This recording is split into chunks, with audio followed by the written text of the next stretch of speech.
Good to have you with us. We have got a jam-packed programme for you. We'll brief you on all you need to know in global news, business and sport. Also, we would like to hear from you. Be a part of the conversation. Do tell us what you think about the stories we're covering or what you are spotting today. Just use the hashtag BBC The Briefing.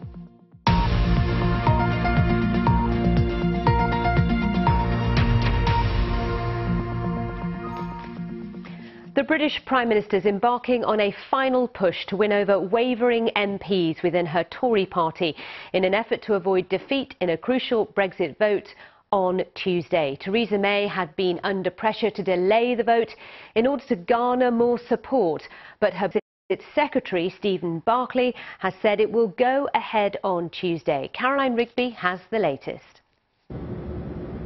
Things are looking festive in Downing Street, but Tuesday's Brexit showdown could determine whether Theresa May has a Merry Christmas and even a Happy New Year. Many predict dark days ahead for the Prime Minister. With her Brexit proposal widely expected to suffer defeat in the Commons, some ministers still want the vote to be postponed. The final decision on that may not be until the 11th hour, though the UK's Brexit Secretary says it will go ahead as planned. The vote is going ahead, and that's because it is a good deal. It's the only deal. And it's important that we don't let the perfect be the enemy of the good. The Irish backstop remains a major sticking point. On Sunday evening, Theresa May sought to reassure her Irish counterpart Leo Varadkar, and in the coming hours she'll resume her Commons debate with MPs. When we move into uncharted waters, yes, the Prime Minister is fighting for us and will continue in post. Despite optimism in some quarters, uncertainty remains. Not only over the result of a so-called meaningful vote on Brexit, but also what a defeat could mean for Mrs May's leadership. Plenty in her party appear increasingly willing to replace her, while the leader of the opposition, Jeremy Corbyn, says Labour should replace the Tory government. On Sunday, rallies were held in London, one calling for a people's vote, the other to protect Brexit. But one course of action could be to suspend the process altogether. And in the coming hours, judges at the European Court of Justice will offer clarity on Article 50 of the EU Treaty, reasoning on whether the UK could withdraw its notice to leave without the permission of other member states. Watching this all play out in Brussels, the European Council President Donald Tusk tweeted, "I had a phone call with PM Theresa May. It will be an important week for the fate of Brexit." At least one thing is certain in these most uncertain of times. Caroline Rigby, BBC News. Of course, that's a story that will be our focus throughout this week. We'll have more on the various options in Business Briefing. And of course, we'll look at what the media is talking about today with regards to that later in the programme. But now on to the latest news from New Zealand. A 26-year-old man has appeared in court charged with the murder of the British backpacker. Grace Milane, who went missing 9 days ago. The man can't be named for legal reasons. Miss Milane, who is 22 and from Essex, had been travelling around the world after graduating from university. In an emotional statement a short time ago, New Zealand's Prime Minister apologised to Grace's parents. You know, from the Kiwis I have spoken to, there is this overwhelming sense of hurt and shame that this has happened in our country, a place that prides itself on our hospitality, on our manaakitanga, especially to those who are visiting our shores. And so, on behalf of New Zealand, I want to apologise to Grace's family. Your daughter should have been safe here, and she wasn't, and I'm sorry for that. The Prime Minister of New Zealand there. Well, more on what's been going on in the courtroom in Auckland. It's BBC's Hal Griffiths who sent this update. Grace Milane's murder has really shocked people here in New Zealand, a country which welcomes thousands of backpackers every month. Now, her father, David, came to the court here in Auckland today as the man accused of killing his daughter was formally charged with her murder. As the hearing began, the judge addressed the family, saying he simply didn't know what to say to them. He knew their grief would be desperate. He said that he hoped that justice would be fair, swift and ultimately give them peace. Now, Grace was last seen alive just around the corner at an apartment building here in the city centre. We understand that's where the 26-year-old man had been living. He can't be named for formal legal reasons. He'll appear in court again next month. In another part of the city, the investigation is continuing. Her body was found on the outskirts of Auckland in a woodland about 10 metres from the road. And the police believe her body may have been transferred using a red hire car. So they're still going through CCTV material. Later this week, a vigil will be led in the city centre as people come together here to gather their thoughts and remember Grace. Hal Griffith there, who is in Auckland for us. Now, a top executive from the Chinese technology giant Huawei, who was arrested in Canada more than a week ago, has asked to be released on bail. Meng Wanzhou was detained at the request of the United States over accusations she violated sanctions on Iran. Since then, the implications of her arrest have ricocheted around the world and called into question efforts to end the trade war between China and the United States. James Ransley has more. It's thought that telecom giant Huawei's chief financial officer, Meng Wanzhou, is being held here in this Canadian prison while she waits to find out if she's been granted bail. China's foreign ministry has summoned the US ambassador in Beijing, demanding details of the detention and insisting that America withdraw Ms. Meng's arrest warrant. The arrest happened as US President Donald Trump and China's leader Xi Jinping attempted to de-escalate a bitter trade war at the G20 summit last week. America's trade representative insists that Ms. Meng's arrest won't have much of an impact on talks. It is totally separate from anything that I work on or anything that the trade policy people in the administration work on. So for us, it's unrelated. It's criminal justice. The Huawei executive is accused of violating US sanctions by selling telecom equipment to Iran. She was taken into custody last week in Vancouver while changing planes. China's state media called the arrest a targeted attack against China's leading technology companies, and Canada's role as a participating wrecker is becoming more and more obvious. According to court documents, Ms. Meng has long-standing ties to Vancouver dating back at least 15 years, as well as significant property holdings in the city. Her family also sought leave to remain in Vancouver if she was granted bail, with her husband saying he plans to bring the couple's daughter to Vancouver to attend school during the trial. Meng Wanzhou's court hearing is due to resume on Monday.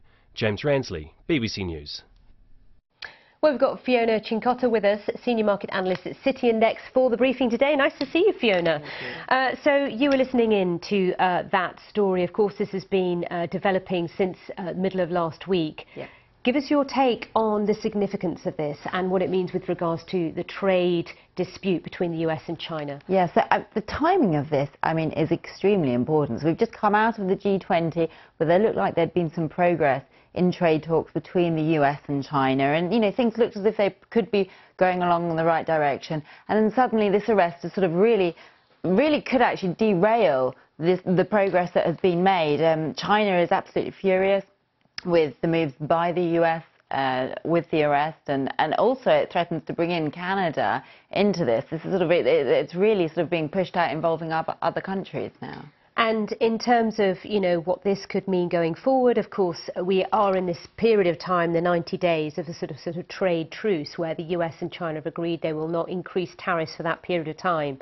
But as you say, this completely exacerbates the difficulties, the differences between the US and China, because it hits on that issue of technology, doesn't it? Yeah, and security. Exactly. I mean, exactly. Nail on the head. It's bang on that, the problem, the security, the technology. And also, let's be honest, I mean, 90 days, given the differences between these two powers, is not that much time. And if this sort of has been taken up with this issue, then the chances of them actually making a deal are slim. And at City Index, for your clients, for your colleagues, you know, we're coming into this silly season, aren't we, where we're going into Christmas, we're coming out the other side. In China, it's the Chinese New Year celebrations. There's a lot going on at this time of year that's quite disruptive anyway. Yeah. Add to that Brexit as a layer. I mean, what's this week looking like for you? I mean, the markets have been having an absolute hard time recently. There's so much going on. The chances, usually this time of year, we actually see a Santa rally. We usually sort of see things lifting, and that just looks like it's not going to happen this year. Is Brexit the Grinch that could steal the Santa rally?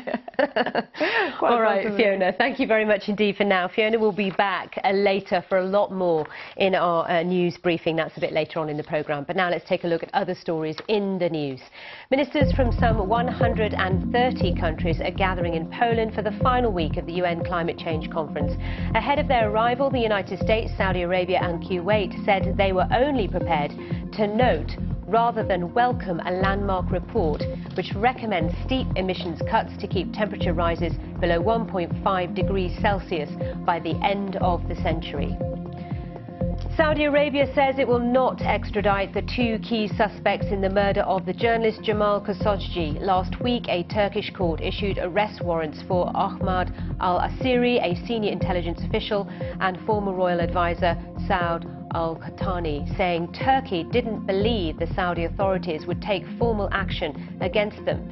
Mr. Khashoggi was killed in the Saudi consulate in Istanbul in October. Hundreds of thousands of homes in the southeast of the United States are without power after a weekend of heavy snowfall.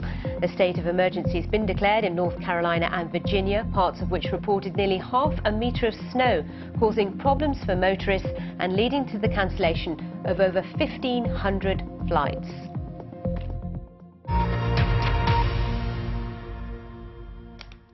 Lots more to come here on the briefing, including all the sports and the final of Latin America's biggest club competition, which is played out in Madrid. River Plate run away with the trophy.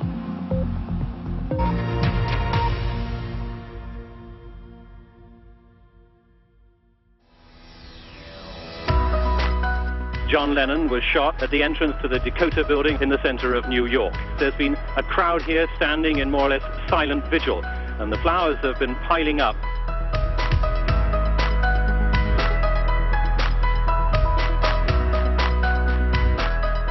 The 14th ceasefire of this war ended at the walls of the old city of Dubrovnik. This morning, witnesses said shells were landing every 20 seconds.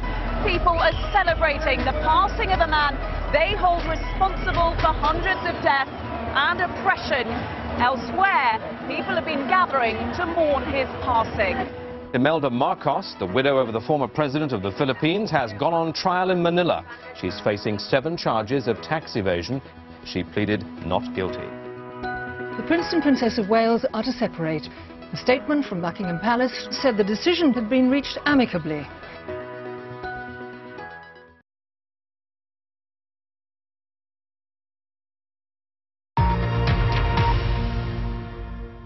This is the briefing on BBC News. The headlines. The British government's continuing to insist a parliamentary vote on its Brexit deal will go ahead despite warnings from MPs that it's likely to fail. A 26-year-old man's appeared in court in New Zealand charged with the murder of the British backpacker Grace Milane, who was missing 9 days ago. In Armenia, the party of the acting Prime Minister Nikol Pashinyan is on course for a landslide victory following a snap parliamentary election. With most of the votes counted, it's won more than 70%, compared with less than 9% for its nearest rival. Let's go live to Armenia now, to the capital there. Reyhan Dimitri is there for us. So Reyhan, he was looking for the democratic approval, as it were. It looks like he's got it.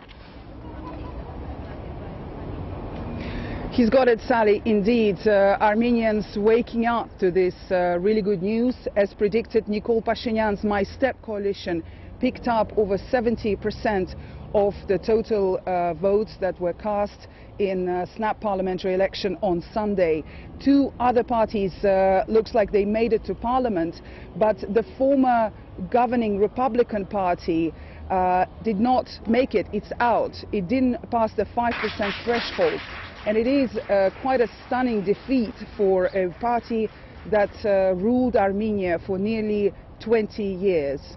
And I'm standing now in the Republic Square. This was the scene of this year's the so-called Velvet Revolution, this mass protest that propelled Nikol Pashinyan to power. And of course, it's really impressive. It has been an impressive year for Armenians, for a man who started walking with just 10 of his followers from the city of Gyumri, Armenia's second largest city. and turned things around in the country in a bloodless revolution. Do people now believe he has got the mandate to actually follow through on some of his key promises, i.e. to sort out corruption, to sort out the political system that's dominated, as you say, for decades? Indeed, Sally. So now hard work lies ahead. He will have to deliver on all these ambitious promises that were made, economic reforms. He will have to do something to raise the standards of living for ordinary Armenians. This is a very poor country. A lot of people have been leaving the country in search of work, going to Russia, going to other countries, because simply there is no work. We're now in Yerevan, and Yerevan is the capital. It's doing more or less okay, but when you drive outside the capital, you see potholed roads, there are no jobs, and it's just really looks like the rest of the country lives in extreme poverty. So quite a heavy task ahead. He needs to put his team together. He's been criticized for not having a strong enough team. But all of it lies ahead. But today Armenians are celebrating their victory as they believe it. And I can see in the morning people are smiling, they're congratulating each other, and they're saying this has been a fair vote and it really reflects the will of the Armenian people. OK, we shall keep a close eye. Reyhan, thank you so much. Reyhan Dimitri in Yerevan, the Armenian capital. Migration is one of the biggest issues facing the world today, and managing the mass movement of people can be overwhelming for individual governments. Well, a more universal agreement could soon be guiding policy making at an international level, with the UN General Assembly to endorse a new approach to the issue. It's called the Global Compact for Migration, and it's likely to be adopted this week while delegates meet in Morocco. Anna Holligan has the story. Expanding populations, increasing connectivity, trade, surging inequality and climate change. Some of the reasons why today 258 million people around the world are seeking opportunities outside their country of birth. No single nation can manage international migration alone. Without cooperation and proper regulation, this mass movement can be overwhelming. And this is where the UN Global Compact on Migration comes in. It's a non-legally binding document with 23 objectives which recognise state sovereignty while highlighting methods to manage cross-border migration in a more sustainable way. But it's proved divisive domestically, especially here in Europe. In the traditionally tolerant Netherlands, populists succeeded in persuading some conservatives that it was a Trojan horse that would give migrants more rights than they were previously entitled to. Right-wing populist parties pander to fear. They try to create the image that this pact will actually lead to more migrants coming or refugees entering into Europe.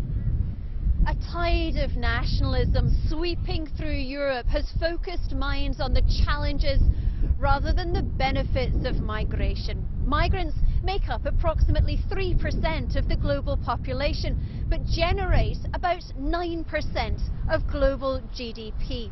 Debates in countries previously considered to be some of the world's most welcoming demonstrate just how difficult this delicate issue is to resolve. And the challenge for all of them is to ensure future migration is properly channeled. Anna Holligan, BBC News in The Hague. Now let's bring you all the latest sports news. It's over to the BBC Sports Centre. Hello, I'm Sarah Stone and this is your Monday Sport Briefing. On the way, we look at what was an eventful Copa Libertadores final, second leg. Ronnie O'Sullivan wins a record 7th UK Snooker Championship. And in golf's South African Open, Louis Oosthuizen wins on home soil. Well, River Plate will be waking up in Madrid this Monday as champions of the Copa Libertadores. They will begin making their preparations to join Real Madrid at the Club World Cup in Abu Dhabi in just a couple of weeks' time. Juan Quintero's extra-time strike helped River Plate come from a goal down to record a historic victory over 10-man Boca Juniors in Madrid and win the trophy. Gonzalo Martinez ran the ball into an empty net with the last kick of the game that ended a dramatic extra-time period. Started with the sending off of Boca midfielder Wilmer Barrios. Well, as you can imagine, River Plate fans who had made the journey to Madrid were over the moon with their team's win. This match was moved to Spain after Boca's team bus was attacked by rival fans in Buenos Aires, and it may not be over. Boca failed to get the fixture suspended at the Court of Arbitration for Sport on Saturday, but their attempts to have River disqualified could continue this week. Everton manager Marco Silva faces his former club as his side take on Watford in the Premier League on Monday. Everton are just 3 points above Watford in the table and have yet to lose to them at home.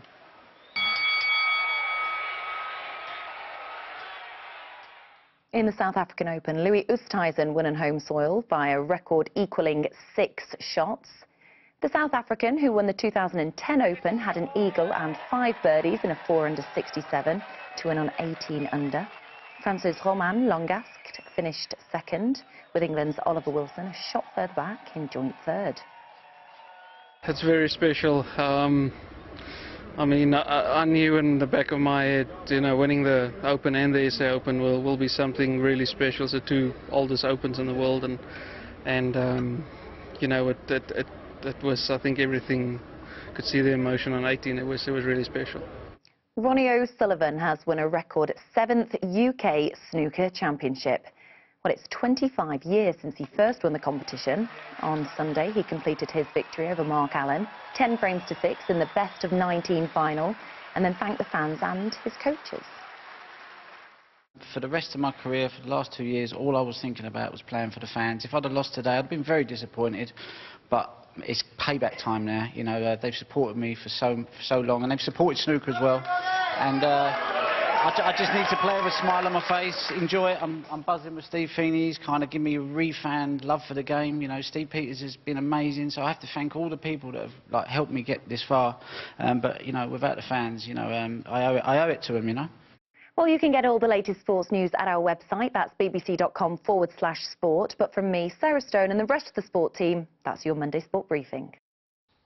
Oh, thanks to Sarah for that.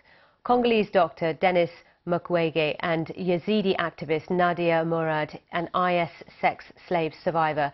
They'll be presented with the Nobel Peace Prize today. The Norwegian Nobel Committee said the prize was for their efforts to end the use of sexual violence as a weapon of war and armed conflict. The 2 prize winners were interviewed by the BBC programme Hard Talk by Sarah Montague. Nadia Murad, you have expressed mixed feelings on winning the prize because it changed your life so much. I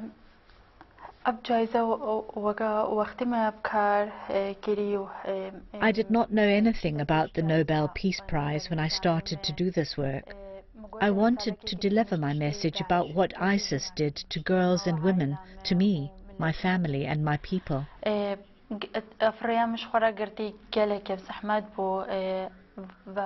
journey I chose was very difficult.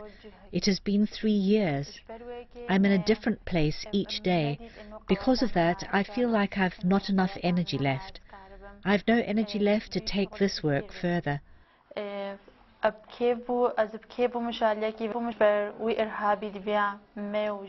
the one hand, I was happy because terrorists wanted me and girls like me to lose, and the Nobel Peace Prize did not allow this aim of ISIS to come true.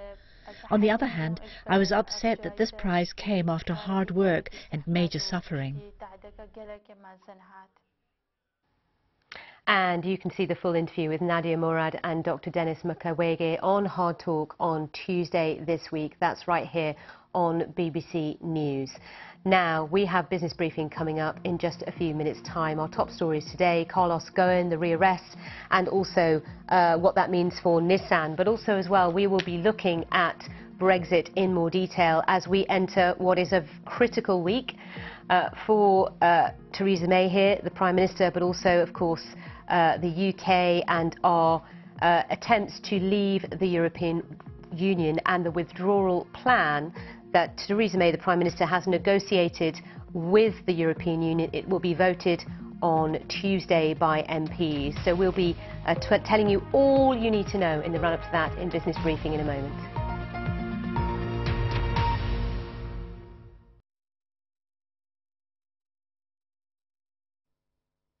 Hello. Clear and chilly out there for most of us. Touch of frost, but not everywhere. Now, Monday is actually looking pretty good across most of the UK, but it will be nippy. The weather right now is still coming just about out of the northwest. You can see the motion of the cloud here. That's where the air's coming from. So it does mean that there will be a frost across northern parts of the UK first thing on Monday morning, but actually a lot of bright weather. Maybe not clear blue skies, but bright enough. So through the early hours of Monday morning, you can see that northwesterly wind there. Just the chance of a couple of showers maybe around the Lake District. Here's the frost early on Monday. Scotland and northern England, maybe into Yorkshire, as far south as Yorkshire, but the south of the country closer to 5 degrees. So it starts off bright and sunny for some of us, but then through the morning, this cloud in the west here is going to increase, and actually it will end up pretty cloudy in Northern Ireland, around the Irish Sea, Wales, and into the southwest as well. The best of the sunshine will be in the east of the country, and here will be chilly, 5 degrees in Newcastle. Plymouth will be balmy at around 12 degrees. This is Tuesday now, and it's a case of slightly milder air coming our way, not desperately mild, but you will notice the difference, I think, across some western parts of the UK. There's also a couple of weather fronts heading our way. This one should just about stay to the west of us, so we're not going to see much rainfall from this one at all. But this is also a weather front here. That's actually just a bit of cloud that's going to be stuck across the UK, which does mean for some of us it could end up being pretty grey on Tuesday. But here's the weather front in the west. It's not making any inroads. It's a dry day for most. 12 degrees in Belfast and in Plymouth.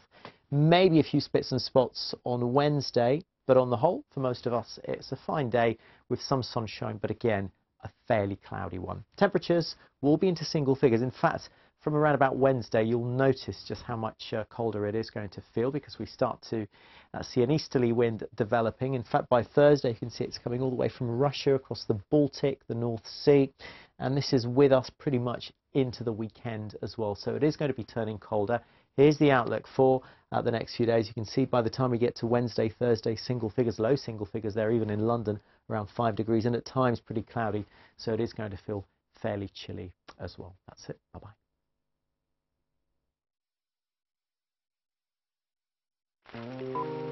There are many movies out at the moment that are claiming to be comedies. This beats all of them. And on the one hand, it's a political tale. On the other hand, it is a magic realist fable. It is baggy and overlong. You can either just see it as a really good popcorn adventure or as something much deeper. That's what a proper cult movie looks like. My problem with it is I wanted it to be darker. The script is laughable, but not in a good way. It's just proved so divisive. I was reminded of the friendship between Elliot and E.T. Every time anyone says mockumentary, immediately think, is it as good as Spinal Tap? The answer is no. Very smartly reinvented a franchise, and who thought that was possible? It does the thing that cinema is meant to do at its very best, to completely immerse you, to transport you, to take you to another world. Words of Wisdom, the film review, available now on BBC iPlayer.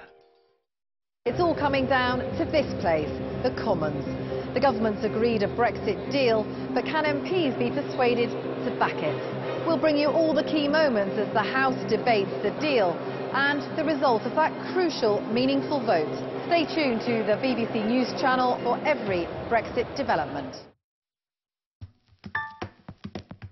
Stories set to shape the news agenda. Headlines freshly written. Original perspectives on the day's unfolding narratives. See the bigger picture as it emerges. The Papers, weeknights at 10:40 on the BBC News channel.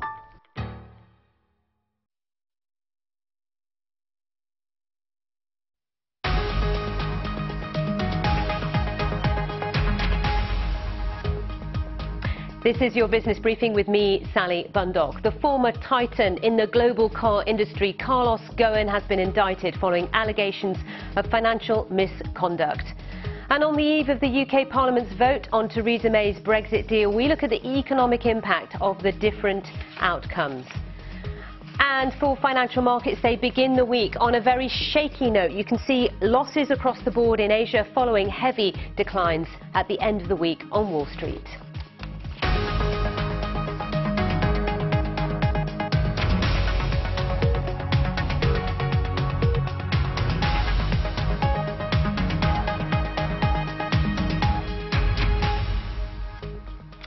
We start the programme with the former Nissan chairman, Carlos Ghosn, who's been formally indicted by Japanese prosecutors for underreporting his compensation in company records. Mr. Ghosn has been held in custody in Japan without charge for the last 22 days.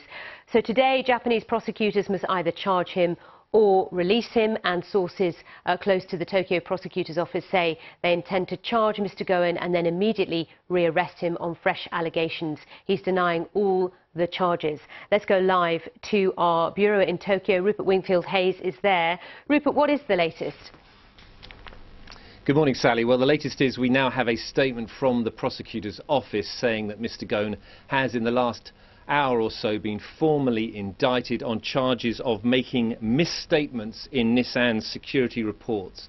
That's the only line we have at the moment, but this is exactly what we have been expecting, that on the last day that they could hold him, as you say, he's been held for 22 days in detention without charge. So today they either had to release him or charge him, and that is exactly what they have done. What we don't know yet is what they're going to do now. There have been reports that they are preparing to rearrest him immediately on separate allegations, and they can then hold him for another 20 days. That would take him basically up till the end of the year, to the 30th of December, keeping him in detention and being questioned. As I say, we don't know whether they're going to do that yet, but he has been charged as expected. And in terms of the company itself, Nissan, the car giant, as it were, what's the latest with regards to the company? Well, we've heard over the last week or so that relations with the French parent company Renault, which owns 43% of Nissan, that there is an internal discussion going on over who should replace Mr. Ghosn and over what the structure of the company should be. And this is all being held behind closed doors, and there's no official declaration on it. But from unofficial leaks from the company, it sounds as though there is no agreement between the French parent and Nissan over who should replace Mr. Ghosn.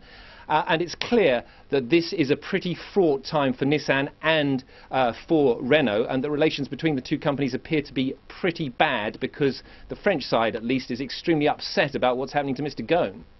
OK, Rupert, thank you very much indeed, keeping us right up to date on that story. Now, the British Prime Minister has resisted pressure to delay a vote on the withdrawal deal, despite political mathematics indicating MPs will not support the British Prime Minister's plans to leave the European Union that was agreed with the EU.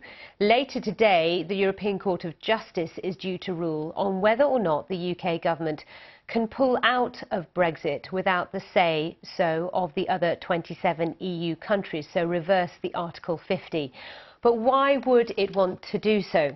Well, 2 weeks ago, the UK government published its own forecasts, which show the economy continuing to grow, but not by as much as if Brexit didn't happen.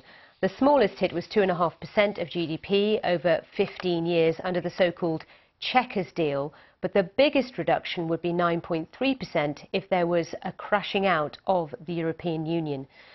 The value of the pound against the US dollar has been something of a barometer of investor sentiment throughout this process, and this steep fall was when the Leave vote happened in June 2016. You can see it there at the beginning of the graph. And since then, it's been a bit of a turbulent ride. In recent weeks in particular, we've seen a downward trend for sterling as Theresa May struggles to get parliamentary backing for the deal that she agreed with the EU. A lot of the concern in Parliament surrounds Northern Ireland border and what would be happening with regards to goods moving across that border between the UK and the EU if no deal is reached. Trade over that border was worth more than $3.4 billion in 2016. That gives you a sense of the significance. Well, we've got Dr. Sam Fowles with us, a fellow at the Foreign Policy Centre. Good morning. Good morning. So it can't be underestimated how important this week is for Parliament, for Theresa May, for the government, for our country. A Brexit Select Committee report was released yesterday, talking about the withdrawal agreement being rife with uncertainty. What were the concerns laid out in that report? Well, the report goes through essentially every bit of the important part of the negotiations that have been included in the withdrawal agreement. On citizens' rights, it says there's a lack of clarity about what is going to happen to UK citizens living in the EU, but also whether the UK has the capability to fulfil its promises in regards to EU citizens living in the UK. On the financial settlement, the final number is still somewhat up in the air. And on trade, it's not clear whether the EU trade agreements will in fact be rolled over and applied to the UK during the transition period. So that's some of the concerns raised in a Brexit Select Committee report released late Sunday. But at the same time, you know, the Prime Minister, ever since she agreed this withdrawal deal with the European Union, has been at pains to say this is the best deal on offer. We won't negotiate a better deal than this one. For delivering Brexit, which is what people wanted and voted for in June 2016. Yes, I mean, it's been the party line, but it's not clear whether that is actually going to be the case. And I think that's why the Wilson case, which will be decided either today or perhaps tomorrow. What is the Wilson case, for those who don't know? Of course, this is the challenge. There are two cases. The Wilson case is a challenge in the UK courts, and there's also a challenge in the EU court. The challenge in the EU court is about whether the UK can unilaterally go back on Article 50. And if the EU court decides that it can, then that means the Theresa May deal is not the only deal. And that's we heard, didn't we, I think it was last week, the recommendation to the European Court of Justice that actually the UK could back out of Article 50. That's correct. And so we're going to get confirmation on whether they follow through with that advice today. Yes, that's correct. What happens in the European Court is the Advocate General, who is a very, very senior lawyer, so who would be a senior judge in this country, makes a reasoned recommendation, and then the rest of the court, 27 judges, will vote on whether to adopt that. So what about the Wilson case then? And the Wilson case, this is a second case in the UK that argues that the result of the referendum is fundamentally tainted by what the claimants say is illegality on the part of the Leave campaigners. And who put this Wilson case together? This is a group called the UK and EU Challenge, which is a group of UK citizens living in the EU. And what they say is the Prime Minister should have reconsidered her course of action in the light of these allegations against the Leave campaign. The Prime Minister has been very clear in saying, whatever illegality happened doesn't make any difference to me, will of the British people, etc., etc. The claimants say, fine, but is it actually the will of the British people? How can you be sure? And that's what the court will be deciding today or perhaps tomorrow morning. Interesting times. Just another element to add to the layers of complication. Thank you for coming in to give us your take on all of this. Thank you. Needless to say, throughout today and throughout this week, we'll be across this story, every single twist and turn. If there's anything you wish to get clarification on, jargon busting, we do have plenty of analysis on our website, and also we make sense of a lot of the detail and jargon with regards to Brexit. So do take a look and find that detail. Now let's have a look at some of the other business stories. Huawei Chief Executive Officer Meng Wanzhou is fighting to be released on bail after she was arrested on December the 1st in Vancouver at the request of the United States. She's also fighting the extradition request, and China's lodged a strong protest over her arrest to US and Canadian officials. The ride-sharing firm Uber has reportedly filed paperwork confidentially for its initial public offering. It's racing with small rival Lyft to be the first to market. Both planned market flotations are shaping up to be among the biggest for next year. The French finance minister has said the so-called yellow vest protests have been a catastrophe for the country's economy. That comes after 4 consecutive weekends of demonstrations against fuel tax rises, high living costs and other issues. About 125,000 protesters took to the streets on Saturday, with more than 1,200 taken into custody.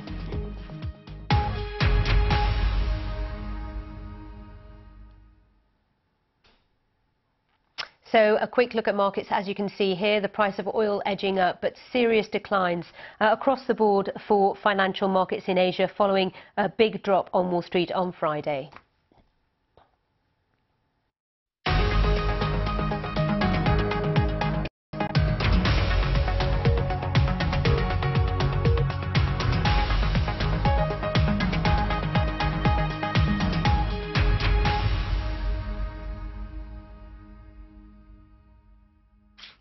We've got our news briefing in a moment, but first, here is a question for you.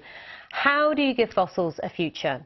Well, you put them online, and that's exactly what London's Natural History Museum and Washington's Smithsonian Institute in the US have set out to do.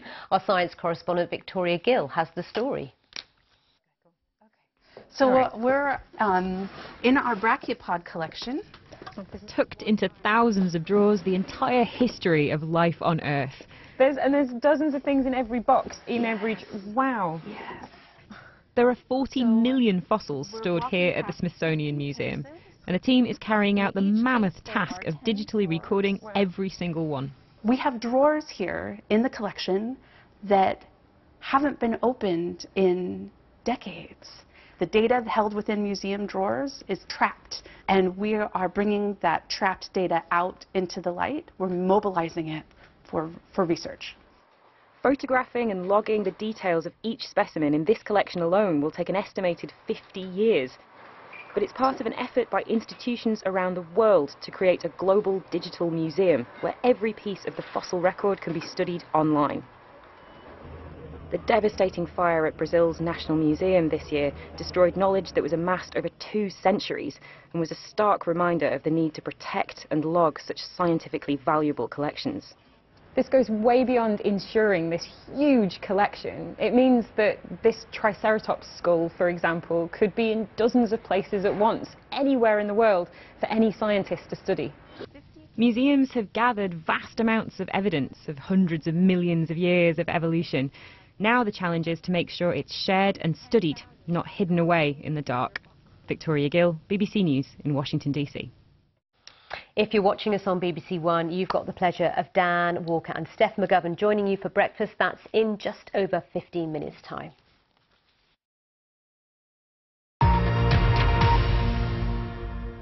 You're with the briefing on BBC News. The headlines. The British government is continuing to insist the parliamentary vote on its Brexit deal will go ahead as planned on Tuesday, despite significant opposition to it from MPs and warnings that it may fail. A 26-year-old man has been remanded in custody in New Zealand, charged with the murdering of the British backpacker Grace Milan when she went missing more than a week ago. On Sunday, police found a body they believe to be hers.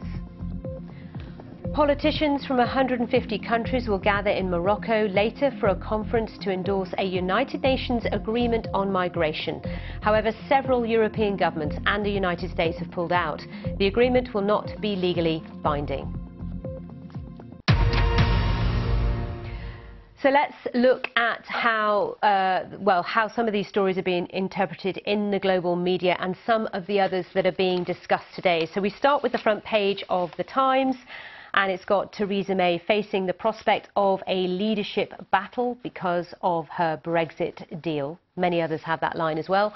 Financial Times, if we look inside that paper, it's got a story about Deloitte firing 20 UK partners over the past 4 years in a bullying and sexism purge. Deloitte is the first Big Four accounting firm to disclose the extent of dismissals for inappropriate behaviour in its senior ranks.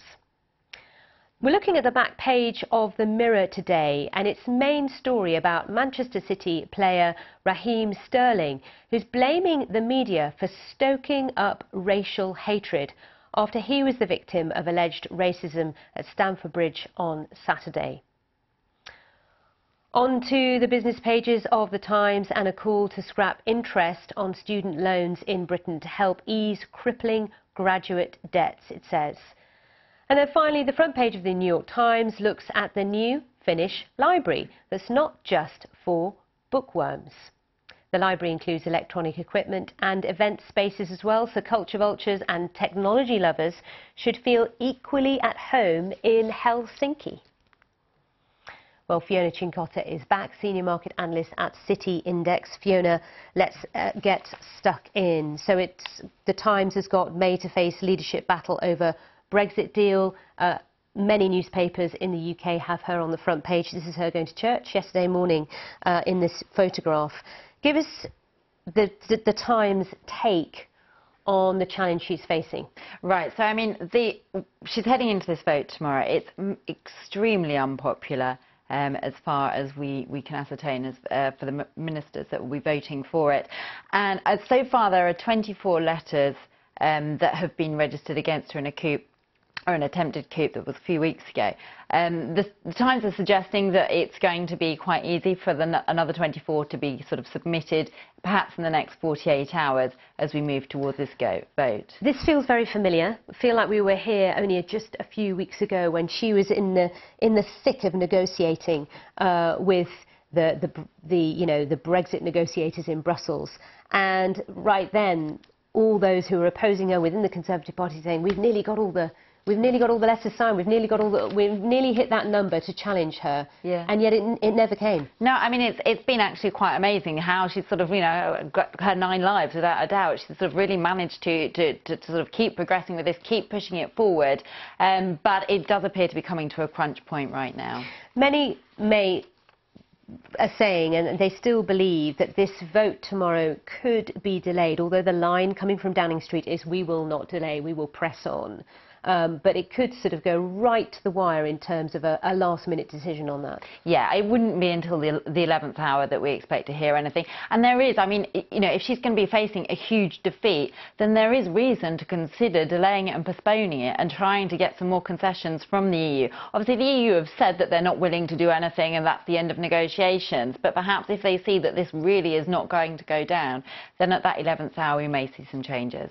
What's your thinking about how this week will go? I know it's very difficult to predict, but what are you preparing for as you begin a new trading week at City Index? Yeah, and it's extremely difficult to predict or to have a clear idea about what's going to happen here. And that's the problem that we're seeing with the financial markets and the value of the pound, is just the level of uncertainty is something that we have not seen for a very long time. On Tuesday, if they do go ahead and they do vote in Parliament at City Index, are you all going to be working right through through the night, through to Wednesday? Yeah. You've got to be at your desks. Exactly. I mean, because obviously with the currency markets as well, they trade through the night. There's sort of 24-hour markets here, so the impact is going to be seen. We expect the impact to be seen, fairly instantly. But also, I mean, the level of uncertainty going forward. If this is voted sort of down, if it's voted down in Parliament, then the level of uncertainty is going to continue for quite some time. So we shall be across this, as I've already mentioned. Let's now move on, though, to some other stories in the press. We've got Companies and Markets front page of the Financial Times. Deloitte fires 20 UK partners in bullying and sexism purge. The boss hailing this as a 4-year campaign. Zero tolerance approach is praised. This is a big deal, isn't it, for Deloitte to put itself out there to say we are doing all we can to stamp out any sexism, any bullying. And fantastic that they're so open, because we know it exists. So to actually put it out there and hold their hands up, and also sort of that way that they're leading forward with the training, they're setting out clear guidelines on what behaviour is acceptable and what behaviour is not acceptable, not leaving anything to assumption. And it's not just with staff, they're also making this clear with clients as well, where there's sort of unacceptable behaviour. Other firms have just been keen to move sort of female staff to other areas rather than address this this behaviour head on. I mean, it says here that Deloitte introduced initiatives to combat harassment discrimination years before the #MeToo movement. Actually, they've been ahead of the game on this. Yeah, and really progressive, and really setting the example for other firms and the other, the other big accountancy firms, but not just accountancy, across the board to follow their lead. So we shall keep an eye on that. David Sproul is the chief executive of Deloitte, saying there's absolutely nowhere to hide on this one. Now let's move on. We don't often look at the back page of the Mirror, but today we are, because this is the story about Raheem Sterling, who's accused sections of the media of stoking racism. What is he saying? Right, so this is really interesting. I mean, basically what he's saying is the media, the way that they cover different stories, depending on the colour of skin of the football player, can be completely different. So, for example, supposing sort of a black football player, spent money and bought a house, they're being frivolous and they're flashing their cash. But if it's perhaps a white football player, well done for investing their money sensibly. And that's specifically what he talked about, isn't it? How the media covered the story of two young footballers buying a property for their mum. Yeah. And it was just treated completely differently by the media, depending on the colour of their skin. Yeah, and it's a really good point to bring out, because it's not something that's actually often discussed. I mean, and one of the examples that they bring up here is the number of black journalists that went sort of sent by national newspapers to cover the World Cup this summer in Russia, and there was only 1 out of 63. And so that sort of, and then if you sort of look at the number of black players in the England team, you can see that there's a huge difference between who's covering and who's playing. So good on Raheem Sterling, because he initially put his opinion on Instagram, didn't he? Yeah. On his Instagram feed, as it were, and it's been picked up by the media globally to start this very important conversation, which is great. Back to the Times, student loan interest must be scrapped. That's according to the architect of the scheme, who's saying they need to ease graduate debt. You're raising your eyebrows. Have you got graduate debt? Completely. And I mean, I was from a different era as well, when it was a bit, significantly less. You're still saddled with yours. Goodness me. So let's talk about this. I mean, this is the issue of, students starting university, and it's, in the UK, the fees are capped at £9,000 per academic year, but it does all rack up. I mean, that's the fees. Forget living costs and everything else. Exactly. And then on top of, what the point is that they're going on here is you've also got then the interest that you're paying on these fees. And they're saying sort of, you can come out with sort of around £50,000 worth of debt when you're leaving university and you're facing sort of the world and the decisions in front of you, to be saddled with that level of debt. And of that, 6,000 is supposed to be in interest charges. That's a huge amount of money. So if they were to scrap interest and in some cases, freeze that debt, that could actually be extremely helpful, because it's not just this issue that these people are facing, these young people are facing, but also many other issues like difficult to find employment. They